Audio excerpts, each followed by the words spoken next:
The Australian Super 6 Touring Car Series welcomes round 4 of 6 this weekend. Holden, they're dominating the top 5 positions, and there's just 12 points between the top 2 drivers. Travis, you can breathe a little bit easier at the top, but it's your championship to lose. Does that play on your mind much? Not really. Like, I'll just go out and do my own thing. I was wrapped with Winton, how we come out of that.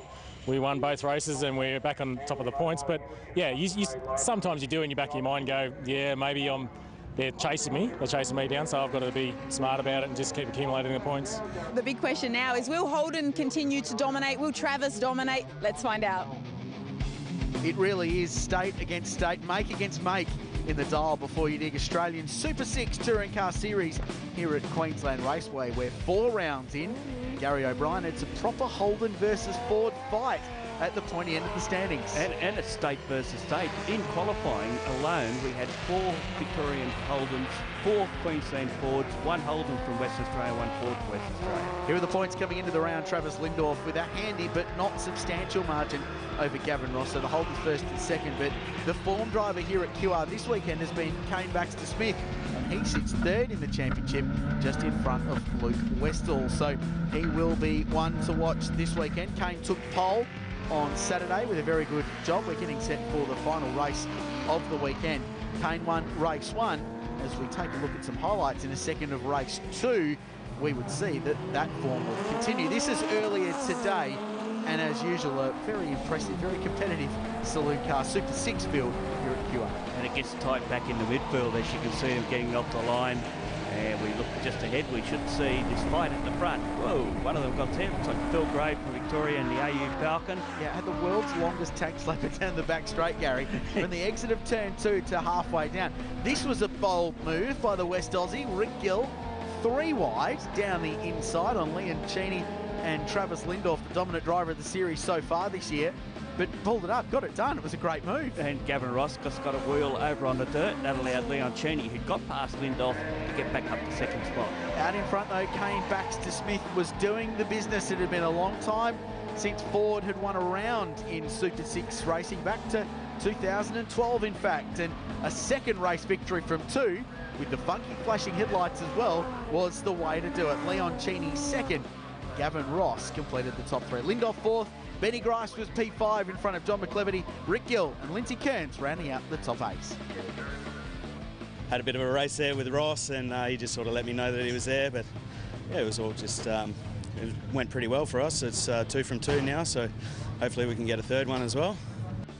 Well, it's been a long time for Blue Oval fans in this series, Gary O'Brien. Can Kane Baxter-Smith do the job? Certainly he's been the man to beat so far. He, I would say he led all the way, but he hasn't. He's been under pressure, but he's managed to repel all these Victorian Fords and get the wins. Cars on the grid ready for this third race. It's the finishing order from race 2. So the grid, we know there's some fiery contenders in here. Gavin Ross has been fast, Lindorff fast. Ben Grice is always fast, often sideways in the process, but he's really been coming to grips with the old tank, quote unquote. As he calls it, we're underway and racing here at QR for the final race of the weekend in the Super 6 Touring Cars. It's busy. Harley Phelan, the cleaned up car in the middle of the pack, but it's Baxter-Smith. The AU Falcon leads them into turn 1. Nice and clean so far. A lot of pushing and shoving as they go through turn 1. This is just normal. One of them out there, Craig Campbell, back to the series for the first time this year. Got a little bit of a nudge there going through turn 1 and 2. Another nudge. Big contact as they went through turn 2. There's cars dropping wheels off on the outside as well. It's busy, but they're all sorting themselves out now on this opening lap. Chris Lillis a little bit further back. P9, bottom half of the top 10. Lindsay Kearns brake testing his car. Hello. Someone brake tested him in the meantime. A few of them off there. Brett Edwards, Craig Campbell amongst them. A lot of dust and dirt. Well, there's some cars in there somewhere. I don't know where. Look, there goes Shane Hind in the spray tech machine. He's back on track. Whoa, bit of a challenge there for our lead. Yeah. Leon Cheney at turn 4. It's on, so applying the pressure to Kane Baxter-Smith.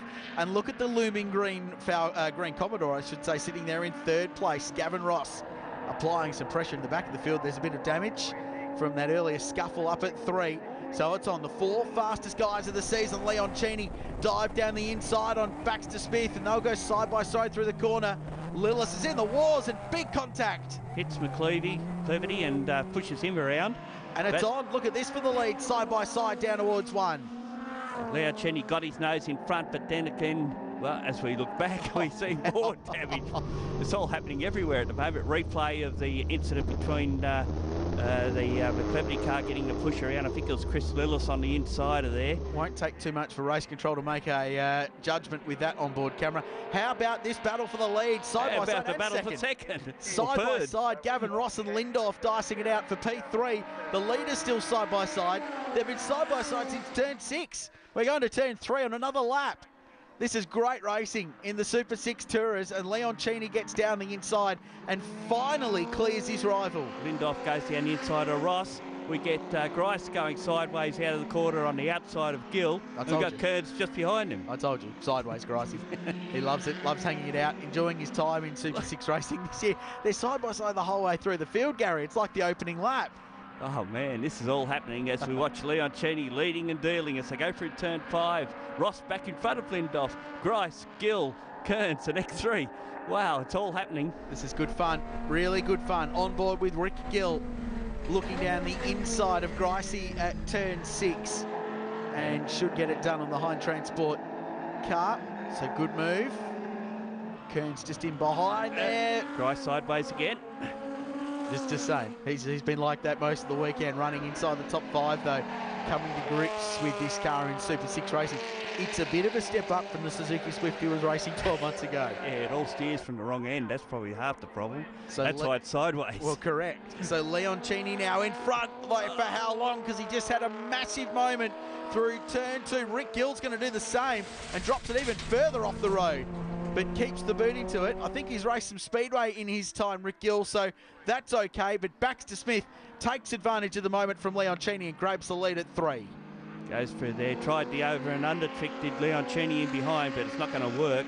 As we watch Grice now hit at Kearns, Rick Gill recovers. He's the next one in the train. You just can't drop wheels off the exit of turn 2, Gary, because it's such a fast corner and it's so critical to that run into turn 3. This was a replay of this great little scrap between Rick Gill and Ben Grice, and Rick just squeezed him right on the exit. Grice hung it out to dry, but managed to hold on. Now this is the leader, so he got up on the curb on the inside, and that's what's unsettled the Commodore, and that's opened the door for Baxter-Smith to grab a share of the lead. Great move. Yeah, Fitzer Performance Gears, Falcon back in front where it's been most of the meeting, but I don't think Leon Cheney's finished with this yet. He's going to have another go by the look of it as we go into the final lap. Yeah, so about 2.5 Ks to go now. There are a couple of corners into the final lap here at QR.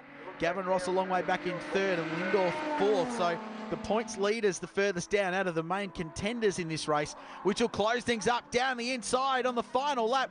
Leon Cheney, but he's locked the brakes and shoots it off the road. Game over for the Commodore driver, and Baxter-Smith will hold on, you'd think, for a win. Yeah, well, it looks like Ross might get second out of this. Lindorf might even get 3rd. Lindorf came into the round as the series leader and has found wanting, trying to keep up with this leading lot. I have no problems with that. He had a go, had a really good crack for the lead. I agree. I have nothing but praise for drivers that have a go at winning the race rather than settling for second. So well done, Leon Cheney. Jason, that's a great move. Baxter-Smith, however, has been the man to beat all weekend. He qualified on pole, won race 1, won race 2. It's been a long time between drinks for Ford fans in the Super 6 Touring Car Series, but a round win is going their way at QR, and he is going, well, he's celebrating a lot inside the cockpit of the Falcon. A great win, a deserved triumph for Kane Baxter-Smith. And how about the Commodore trio there for 2nd, 3rd and 4th? Yeah, Leon Cheney got under Lindorf into the last corner and took the spot back. But look, we've got more action going on. Grice, followed by the Kearns, then Gill, and then the fellow West Australian, Chris Lillis. So Rick Gill got passed by a couple there in the final few laps and dropped back to 7th with Kearns and Grice in front. Confirmation of results, and Chris Lillis completed the top 8 in a frenetic race in the Super 6 Tourers. 3 from 3, so we're ecstatic. I mean, that's our best result in the National Series. We've been at it for almost 2 years now, much like the Ford. So this will be the first time Ford has been on the top step since 2012 at Queensland Raceway. So yeah, we're very happy. The boys got into it, or they weren't into each other. One just outbraked the other one, and yeah, let me have a second, which was quite good. I can't complain. We've had a good weekend. The car's been a little bit off, so to be where we are, I'm more than happy, and I'll take it. So yeah, no, it's been good. I think there's a lot of happy people after that race. It was fantastic stuff as we confirmed the points. Heck of a title fight going on at the moment, Gary O'Brien. It's on at the front, but Baxter-Smith is the coming man at the moment. Well, on home turf, good to see him get a win. And also good for Ford to be up there, just waiting for Phillip Island to come around now. Oh, wow. It's going to be wild stuff. That's it for the Dial Before You Dig Super 6 Tourers.